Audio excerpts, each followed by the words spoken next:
Hi everyone, my name is Jamie Brandis. I'm with the Colorado Small Business Development Center Network's SBDC TechSource Commercialization Program.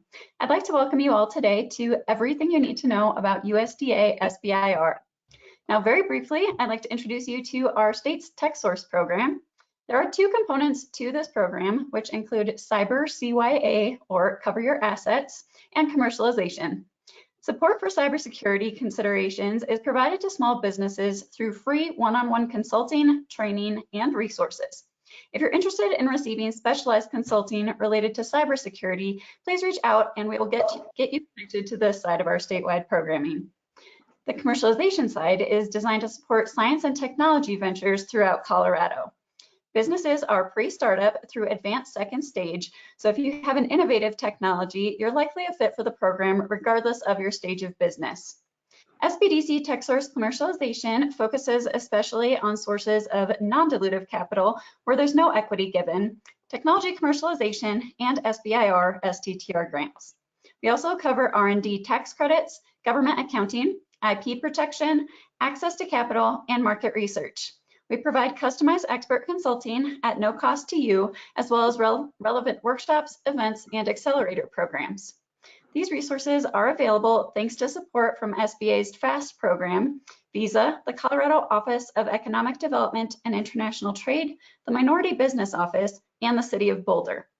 If you're a business located in a rural part of Colorado or are minority or women-owned, we may have additional resources to help you, so please reach out. I also wanted to mention quickly that this week is America's Seed Fund Week. So I encourage you to go to americasseedfund.us to see a full list of events happening throughout the week through the 22nd. And there's also some great resources there as well, so I encourage you to check those out too. Just a few quick things logistically. After this webinar, if you're interested in meeting one-on-one with an SBDC TechSource specialist, or attending events, workshops, or webinars, please visit our website, which is sbdc-techsource.org to get started. If you are located outside of the state of Colorado, we encourage you to check out your local SBDC and resources for your individual state.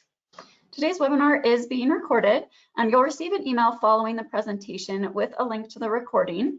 You're also going to receive a copy of today's presentation slides, but you will see those come either later this week or early next week. However, you will get a copy of the recording probably later today. Just a few housekeeping things. Everyone is currently on mute, so if you have questions, please put those into the chat bar. We'll get to those throughout the presentation likely, and then we also have time set aside at the end for a Q&A. So be sure to enter those questions. And then if you don't get your question answered today, we'll try to follow up with you afterwards. All right, so now I would like to introduce today's webinar presenter, Melinda Kaufman. Melinda has been the USDA Small Business Innovation Research, or SBIR, Program Coordinator with NIFA since September 2020.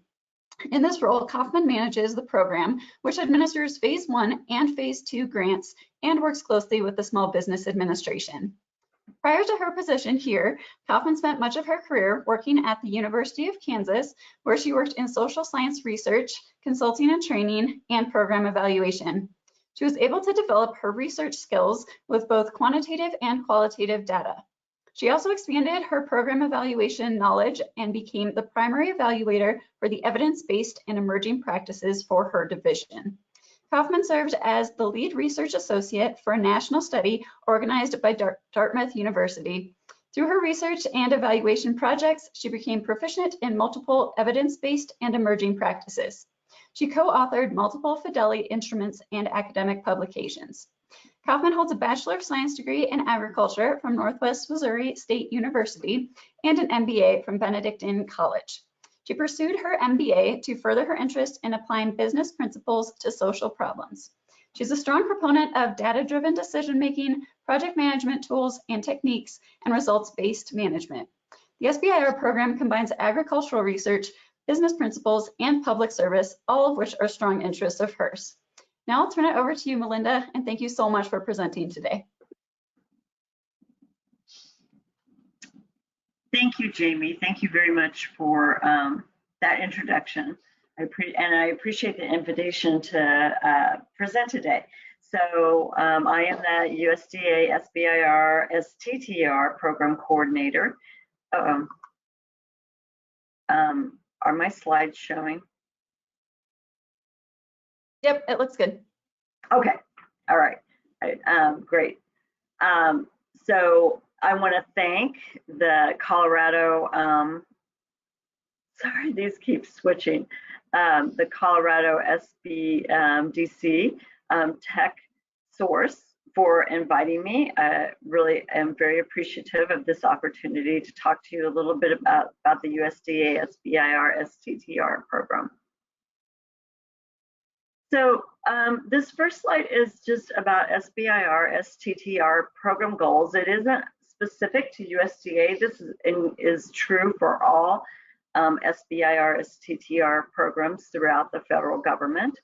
So one of the goals is to stimulate technological innovations in the private sector of the U.S. By doing that, we want to strengthen the role of small businesses in the U.S. and we really want to increase the commercialization of the innovations that come from small businesses and get that tech transfer out there into the market. Last but not least, by any means, is that we want to foster and encourage participation by historically underserved populations. This is the USDA non-discrimination statement. I'm not going to read it to you all. You'll get a copy of this in a PDF later this week or early next week. I hope you will take a little time to read it because we take it very seriously.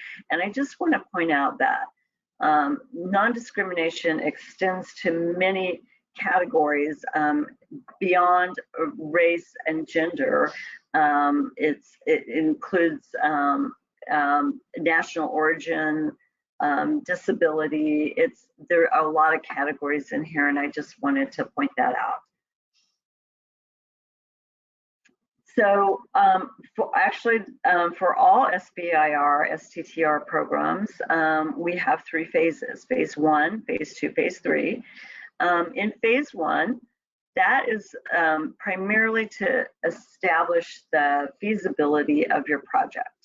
So there's usually a proof of concept research project that the proposer, the small business, submits in their application, along with some indication of the commercial potential for phase 1. And then for phase 2 is based on phase 1 results. What happened with your phase 1 research? And then expanding the phase 1 research and development. So there usually is another research project to more firmly establish the technical merit. And then it's also to really start focusing more on commercializing the innovation or the technology that's part of your project. So phase 1 really starts to ramp up the commercialization, and phase 2, I'm sorry, starts to ramp up the commercialization, and phase 3 is really where you're very focused on commercialization. Phase 3 is not funded by SBIR or STTR programs. That is where you can go out and get other funding, but your project should be far enough along that perhaps it won't be so difficult to find funding for it. So the budget for USDA SBIR STTR is $34 million. This is our first year to add STTR. There is a department budgetary point where we are required to add STTR, and USDA hit that point. And so this FY23 is our first year to add STTR. So that bumped our budget up from around 29 to 30 million up to 34 million. STTR is a much smaller program, but very important, and it will just grow as the years go on. So for phase 1, we have 10 topic areas for both phase 1 and phase 2. So for phase 1, those are funded at $125,000 to $175,000. 8 of those are funded, of those topic areas are funded at $175,000. 2 are funded at $125,000. So one of the differences between SBIR and STTR is that SBIR phase 1 is 8 months and STTR is 12 months. For phase 2, all the awards, all 10 topic areas are funded at $600,000. And for both SBIR and STTR, those projects run 24 months. I'll just mention really quickly that it is fairly easy, especially in phase 1, to get an extension of time if you need that. So that is not a problem. If you have a project that you think will run over 8 months or over 12 months, don't worry, don't count us out. You can still do it. So this table talks a little bit about the differences between SBIR and STTR. Some of in the elements column, the nonprofit research institution or federally funded research and development center participation, it may be used with SBIR. We actually encourage to use a university or a federal lab with SBIR, but it isn't required. With STTR, it is required. You must use a nonprofit research institution or a federal lab.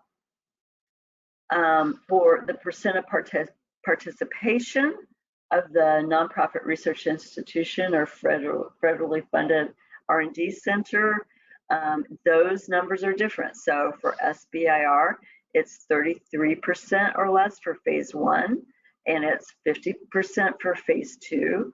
But for STTR, it's 30 to 60% for both phase 1 and phase 2. There's some differences between the principal investigators role with SBIR and STTR. So for SBIR, as you probably know, you must be employed with a small business. For STTR, you can be employed either with a small business or the nonprofit research institution. Either one is fine.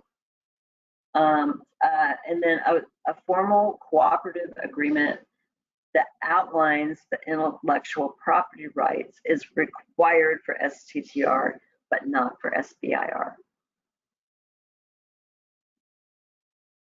So now a little bit about program funding for SBIR in USDA. And this is just SBIR because we didn't have an STTR program at that time. So for FY20, we were phase 1, it was a 16% award rate. For 21, it was a 15% award rate. For phase 2, as you can see, those are much higher award rates. And I'll mention here, and I mentioned later, that only phase 1 awardees can apply for phase 2. Some SBIR programs throughout the federal government have a special direct to phase 2, but USDA does not. So you have to be a phase 1. You have to successfully complete or be on the way to completing your phase 1 in order to apply for phase 2. But those award rates are higher, as you can see, 43% in FY20 and 48% in FY21. So some of the success metrics for SBIR STTR programs include of course, the sales of your technology and your innovation, your scientific innovation. That's a huge success metric. So we want to get your technology out there in the marketplace and being used and not let it get stuck in the pipeline somewhere. So that's a metric we look at. Licenses of your technology or your scientific innovation is another metric we look at. And also, of course, new jobs that are created as a result of your project. Some features of the USDA SBIR STTR programs include that the ideas are initiated by the investigator and that awards are based on the scientific and/or technical merit of your project, the commercial potential of the innovation. Those two things are pretty much of equal value. So having strong scientific innovation or technical innovation and having a clear pathway into the marketplace, those are weighed fairly equally. And then it's also important to have PI and company qualifications. Subcontracting to universities and federal labs is allowed, and it's also encouraged. Technical and business assistance, or Taba, however you want to pronounce it, is also encouraged. So what is technical and business assistance? Taba, it was introduced as part of the John S. McCain National Defense Authorization Act in fiscal year 2019. And this list of what Taba can include is not comprehensive by any means. These are common ways Taba is used, but there are many different ways you can use Taba resources. IP legal costs is a big one. A lot of people want to use Taba for IP legal costs. All kinds of marketing. Marketing is used also for Taba, and everything from actually marketing the project to market research. And you can see here activities related to manufacturing, financial reviews, funding strategies, and as I said, much, much more. There's a special budget for Taba. I want to be very clear that Taba does not come out of your budget. So this $6,500 is on top of, for phase one, is on top of your award amount, which your award amount will be $125,000 or $175,000, depending on which topic area you fall into. So it's $6,500 on top of that. Same thing for phase two, $50,000 for your Taba budget, on top of your award of $600,000. So it isn't, it does not come out of your budget. These are our 10 topic areas for SBIR and STTR. So that the topic areas for both SBIR and STTR are going to be identical. And so we have these 10, and so our topic areas are very broad, and they're very broad for a reason, because this is all about innovation. And with innovation, it's hard to anticipate what innovations will be. Sometimes you can, but not always. So we keep them broad in order to cast a wide net so that we don't miss innovations that can be important to an industry or a sector of an industry. So we have everything from forests and related resource. We have 2 plant production and protections, 8.2, which is biology, and then 8.13, which is plant protection and production engineering. Of course, we have animal production and protection.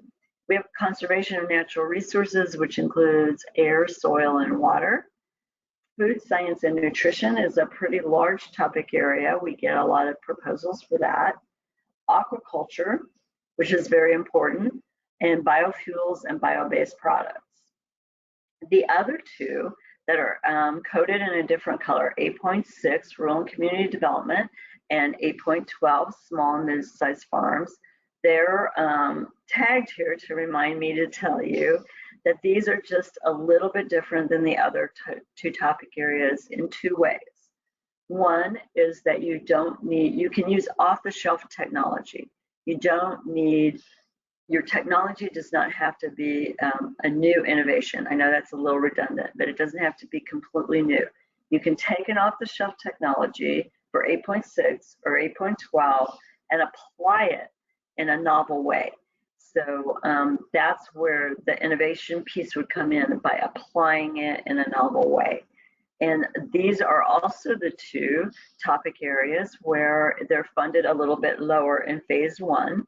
And they're funded at $125,000 versus the other 8, which are funded at $175,000. But again, all 10 topic areas for phase 2 are funded at $600,000. We include this slide in our slide deck because we like to remind people that agriculture is very much about science. It is very much science-based, and it incorporates most areas of science.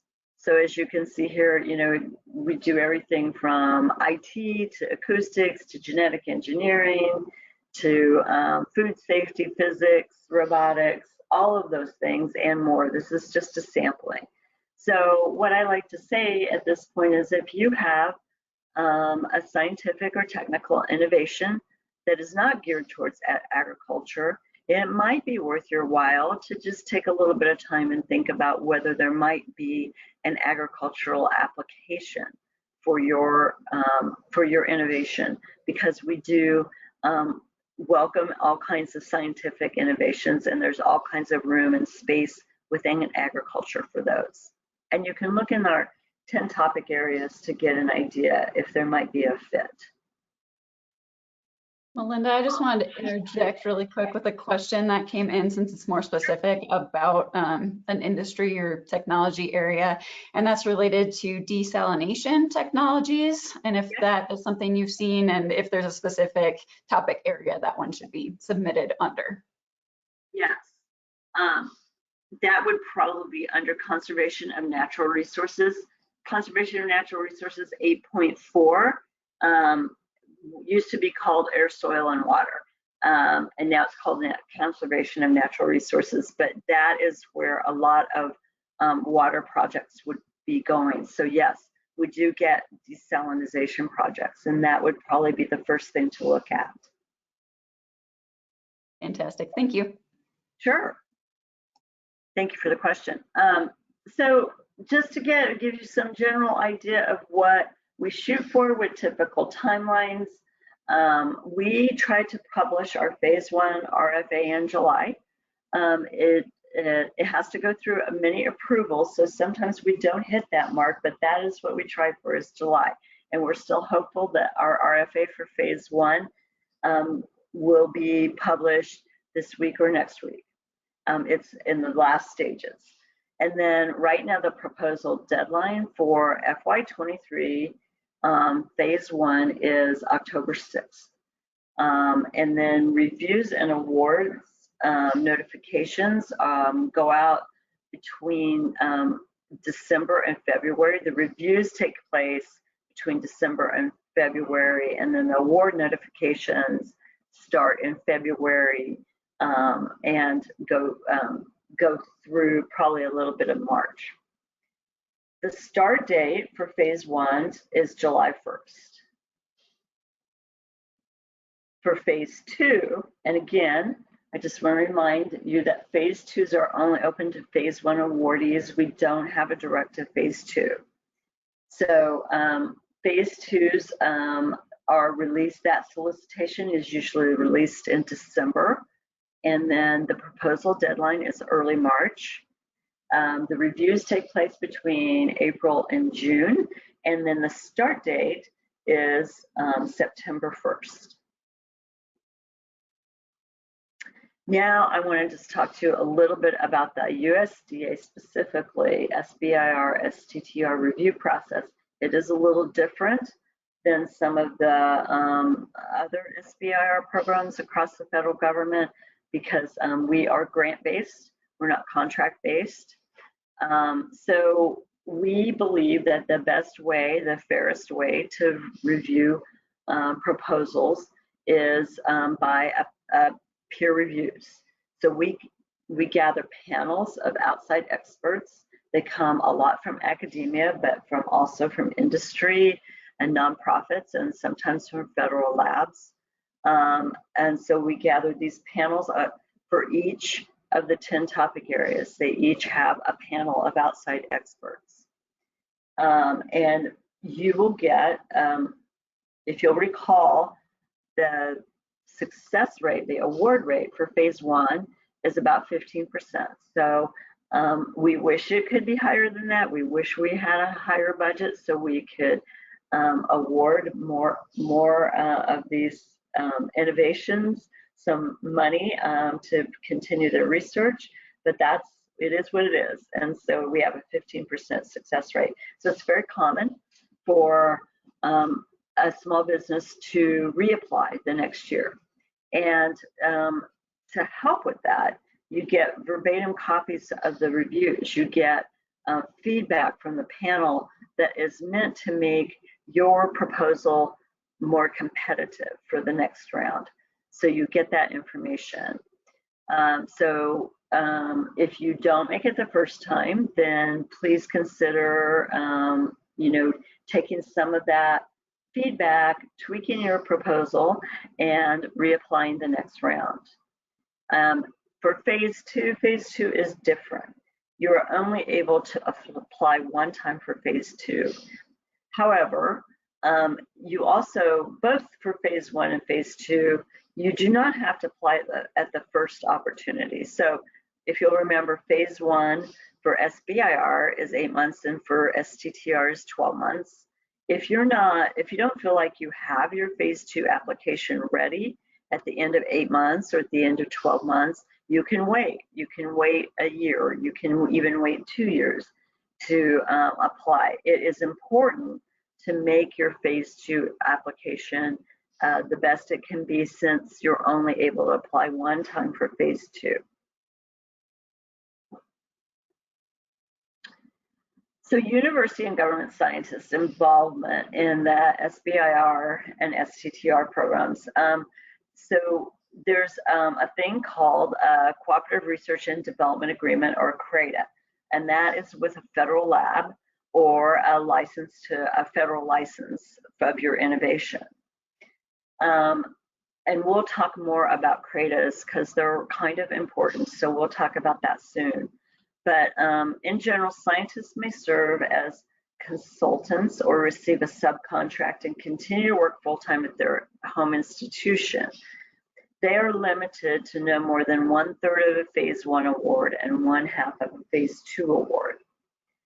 And this is for SBIR. Scientists may serve as a PI by reducing their employment at their home institution to 49% or less for the duration of the grant.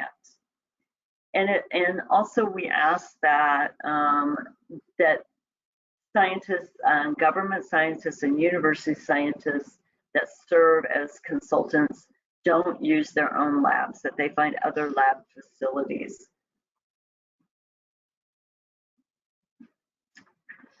So the CRADA, the Cooperative Research and Development Agreement, there is a contact through the Agricultural Research Service, ARS, that can help you locate a lab if there is a match between your research project and what a federal lab is doing. It doesn't have to be a USDA lab, it can be any federal lab.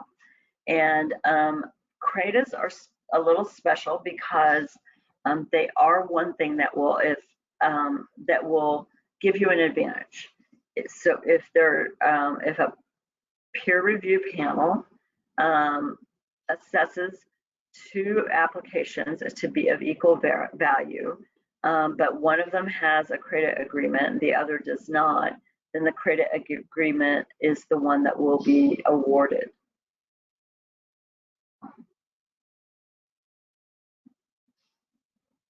Some factors, these next few slides are about factors that can improve your chances of award success.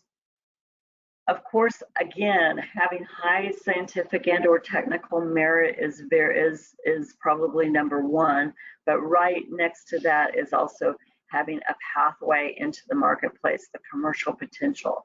So those things are weighted fairly equally.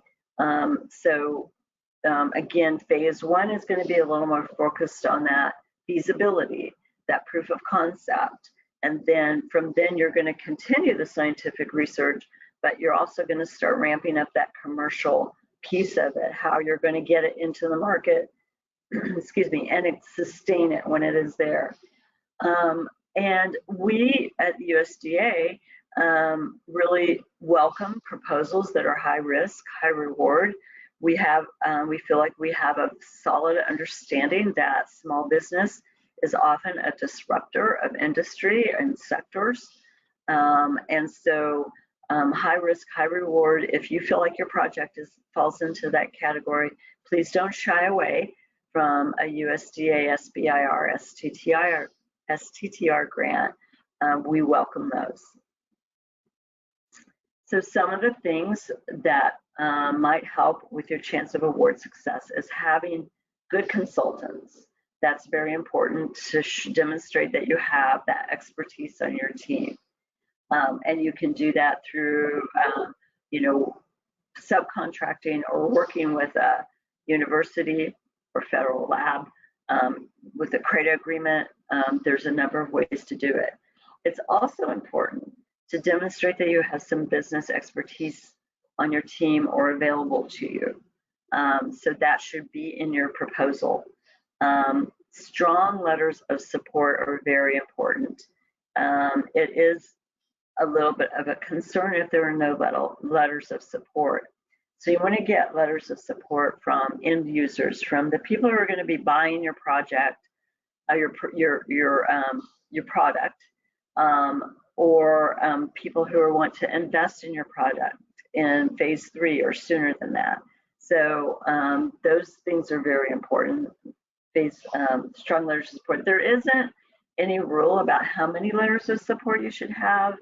Part of it probably depends on whose support you're getting. You know, if Pfizer wants to buy, is interested in licensing your technology, then that's probably a really strong letter of support.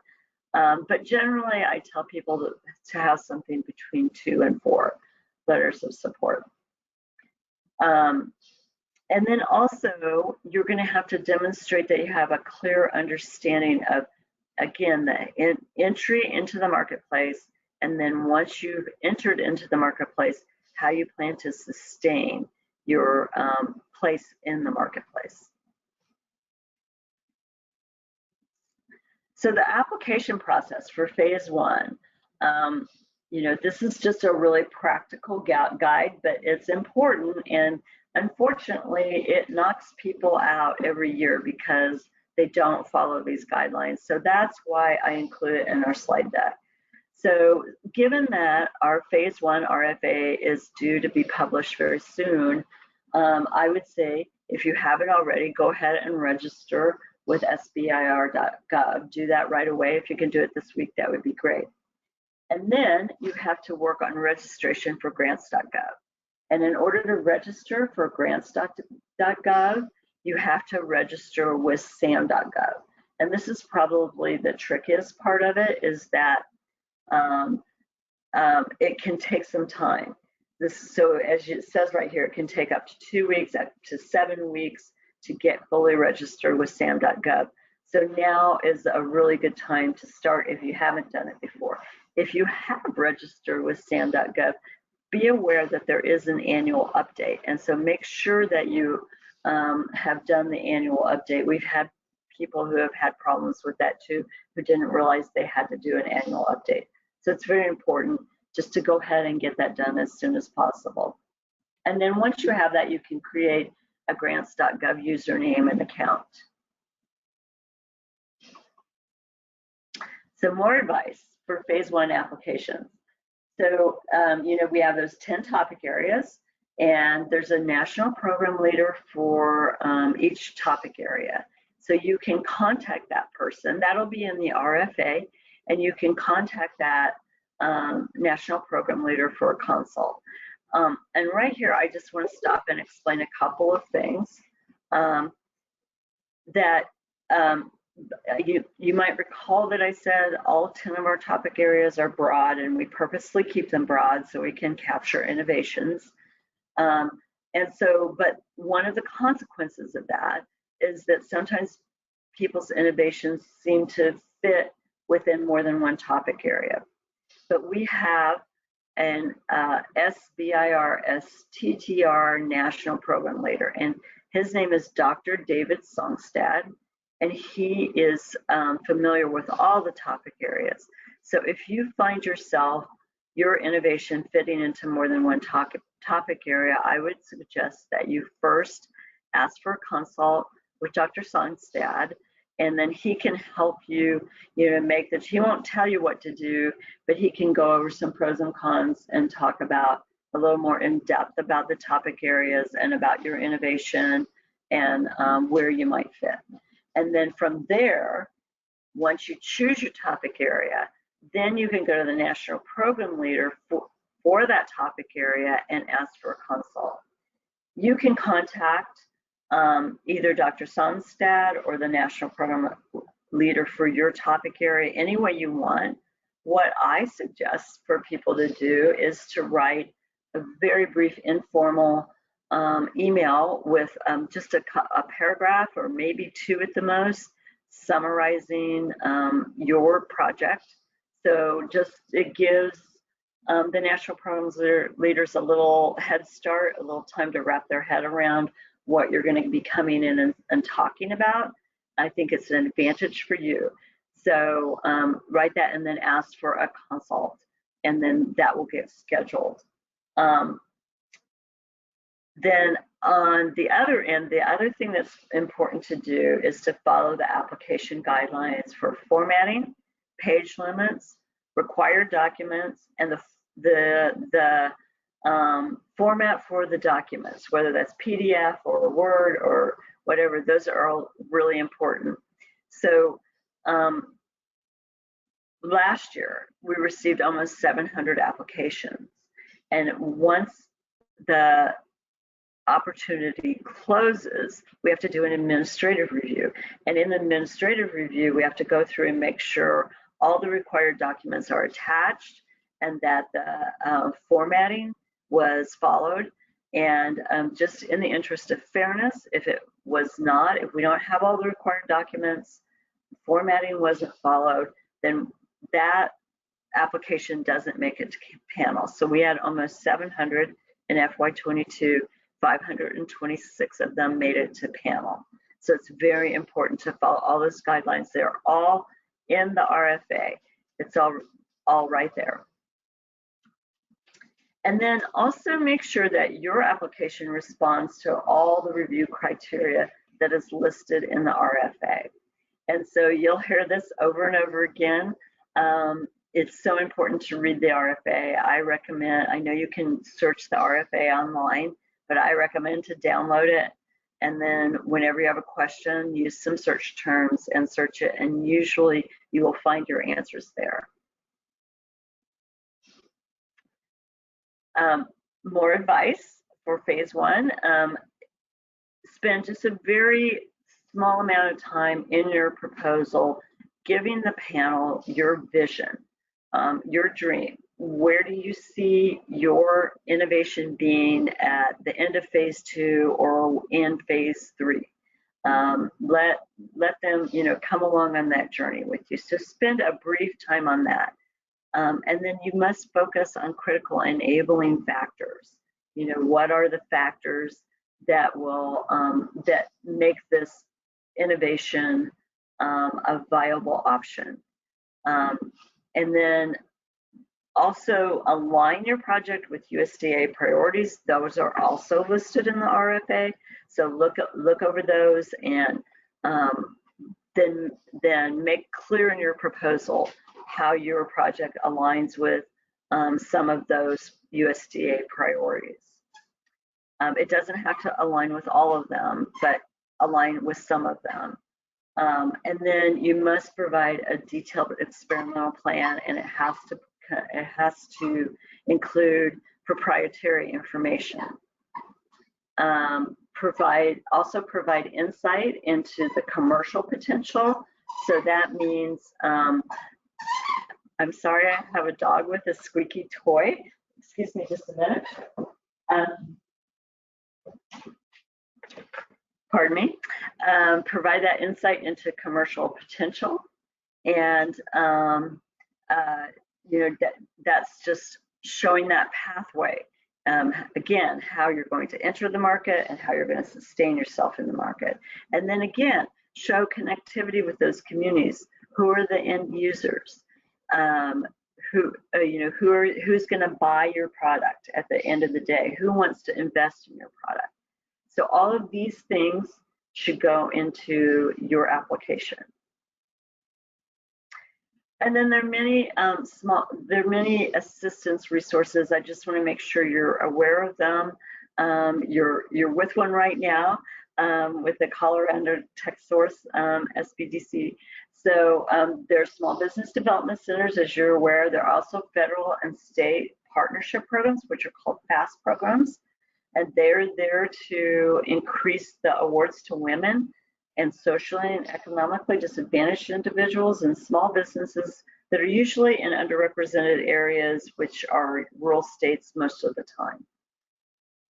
Below this lower banner is my personal favorite website for getting assistance. It's on the SBIR.gov website. It says local assistance. There you'll find a drop-down menu. You can insert your state, choose your state, and it will populate with all the organizations that assist with SBIR, STTR proposals. Lastly, I just want to go over a few quickly SBIR success stories, and we picked a variety to show that the kind of the depth and breadth of the USDA SBIR program. There are many, many more success stories, but we thought this was a good representation. So Prairie Aquatech, they have had a lot of commercial success. The name of their product is MePro, and it's a natural process to convert soybean meal to fish feed, and they do that by using microbial enhancement. They've had a lot of commercialization success. They received a Aqua Feed Innovation Award in 2019 in Cologne, Germany. They commissioned a big building in the summer of 2019 because they needed to scale up production. And they're currently producing 30,000 tons of MePro. Very successful company. And then we have Stony Creek Colors. This technology was developed, they developed an agricultural supply chain to replace synthetic dyes with plant-based drop-in solutions, and it's called BioPreferred. They had commercial sales of high-purity BioPreferred natural indigo dye to leading brands, and it's a really exciting innovation. Sunsite Wind. So Sunsite Wind is based in Lawrenceville, Georgia, and the founder is Dr. Devin McIntosh. He has received 7 grants from SBIR, USDA, from 2002 to 2014. As you know, sometimes it takes quite a while to commercialize a product, but he has a very exciting product. It's a small wind turbine, and it can actually compete with rooftop solar, and it works even in moderate wind areas. So we're very excited for this technology. It is really ramping up and getting off the ground, and we can't wait to see it to totally take off. And this was also a socially and economically disadvantaged application. This Imprex, this was kind of a long ago project, but we like to include it because it did have such great success and it had it early. Imprex, they developed a higher throughput and superior technology for ovo vaccination. And so that technology provides benefits to enhance efficiency and bird performance. In 2001, they had $44 million in revenues, and they increased their employees from less than 10 to over 200, and they were ultimately purchased by Pfizer. We have a brand new brochure for SBIR, STTR. I really hope you'll go take a look at it. It has some of this information as well as more success stories. So this is the website where you can take a look at that. Again, I'm Melinda Kaufman. I'm the SBIR Program Coordinator. As you can see down here, we also have a SBIR@USDA.gov mailbox. We have 2 very accomplished program specialists who can answer your questions there. So that's a couple of things. And then over on the other side of the page is our website, and I hope you'll go take a look. We're in the midst of updating it, so if you go look at it soon, I hope you'll come back in a few weeks and look at it again, because we'll have some updates in there. I can't thank you enough for inviting me here, and I'm happy to take any questions. Fantastic. Thank you so much, Melinda. I feel like you had so many great tips in here that I usually ask questions about, but you already answered them. So okay. That's wonderful. Thank you. Okay. All right, so we do have a bunch that have been submitted as well as far as questions. So we can dig right into these. I want to start with one about Taba Assistance, and this one's kind of related to what it can be used for, which I know you covered a lot of, but this one's more specific to a phase 2. And they're wondering if it can be used to support a test site at the farm that they're working on for a final prototype. You know, there are some gray areas sometimes with Taba, and so it really depends on if that is geared more towards the research piece or towards the marketing piece. And so it would depend on the details of that. But we have used, Taba has been used for things like that before, when it's clearly for marketing and not just, I don't mean just, but not more focused on the research. Does that answer the question? I think so. Yeah, it might be one to ask the topic person as well, I'm guessing, just to make sure. Yes, or if you feel like it is primarily for marketing, then contacting me or the SBIR and just with an explanation would be great. Perfect. Okay, so there's a question now, I guess, with the economy changing so much and pricing of materials going up and things like that.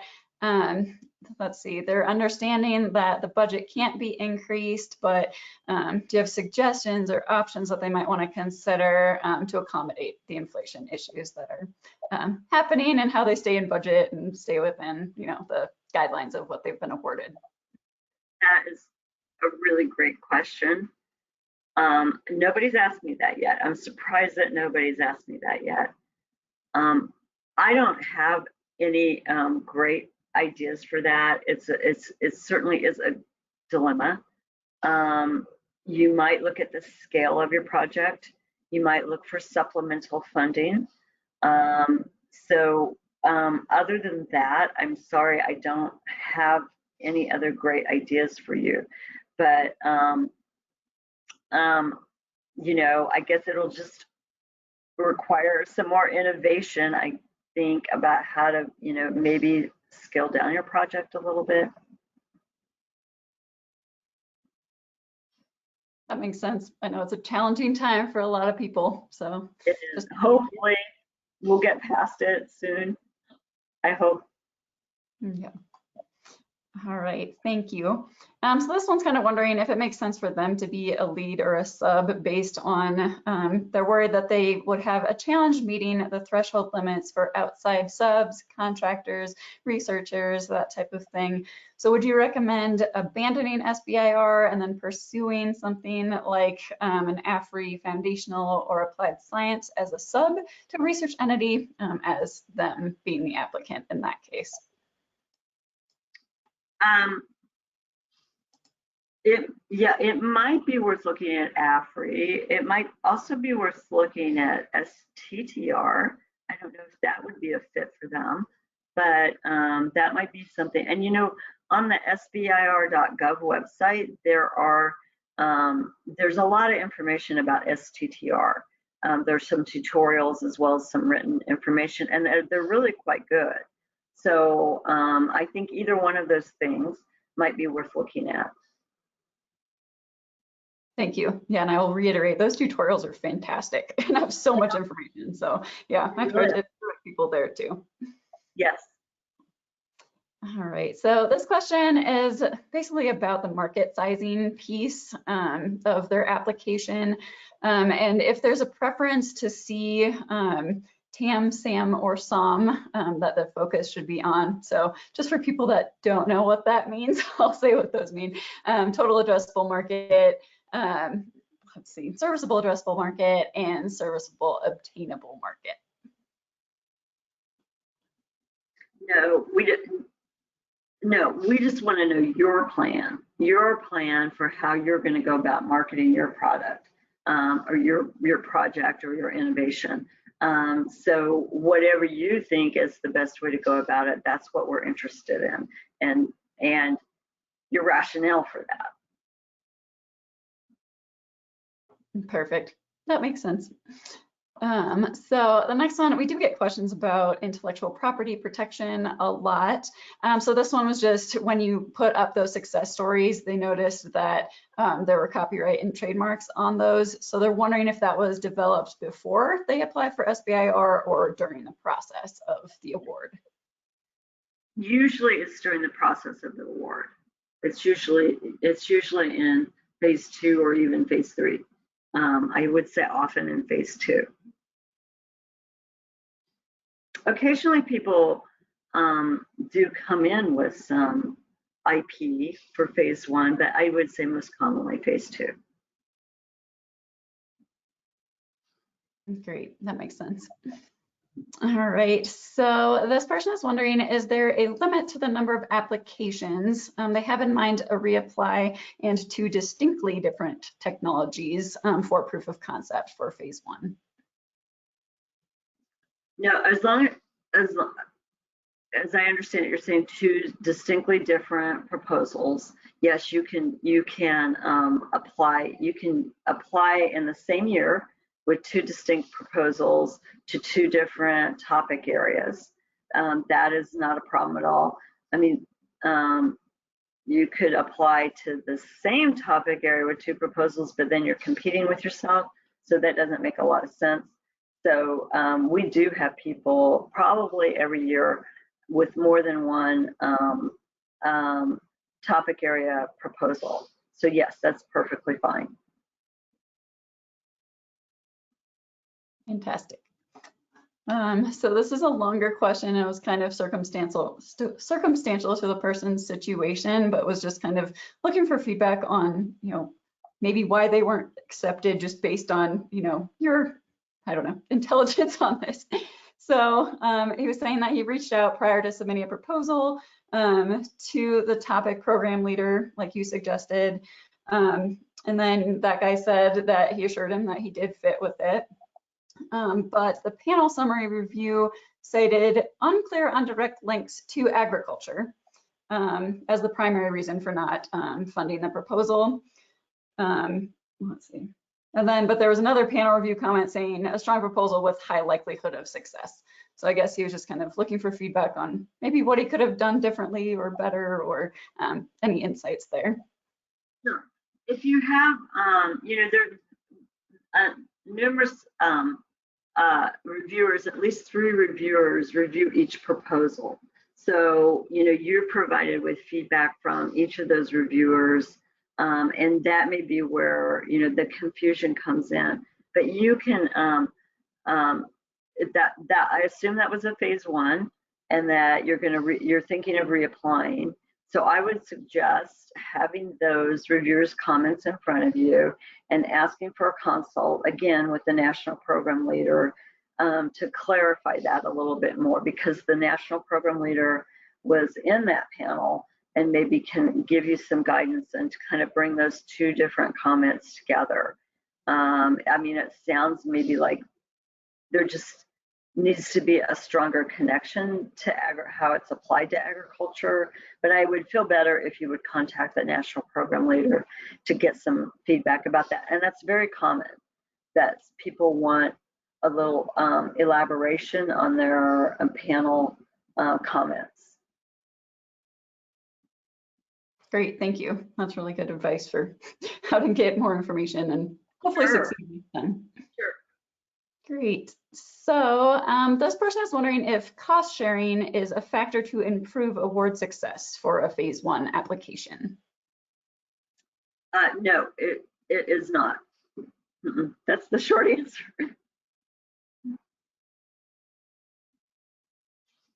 Great. So this person just wanted a reminder on what the issue date is for the USDA RFA. So we're expecting the STTR, SBIR, RFA for phase 1 to be released this month. That would be this week or next week. You know, since it is in the final stages, then we are optimistic that that will actually happen. The close date is October 6th at this point. So unless we run into some totally unanticipated delay, it will remain October 6th. But we are very optimistic that it will be published by the end of the month. Fantastic. So let's see what else we have here.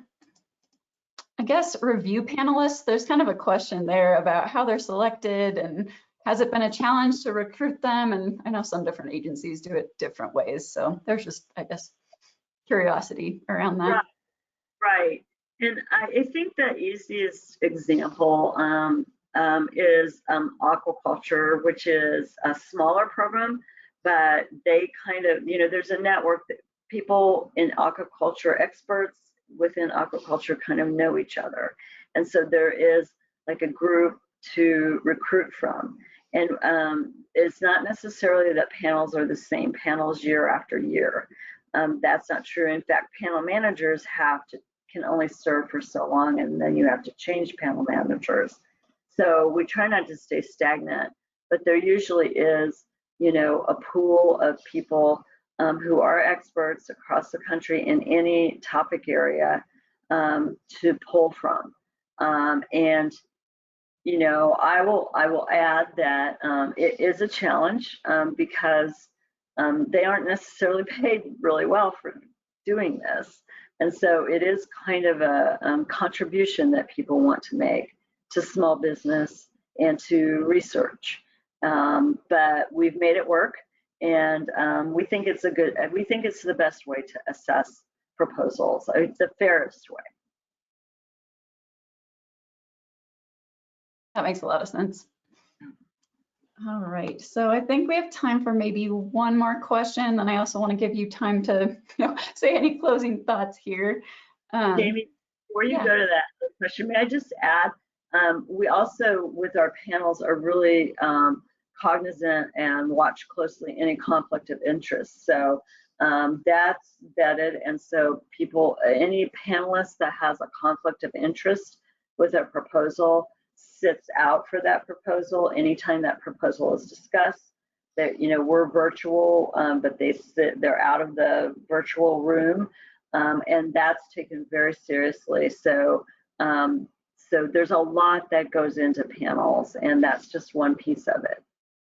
I just wanted to add that.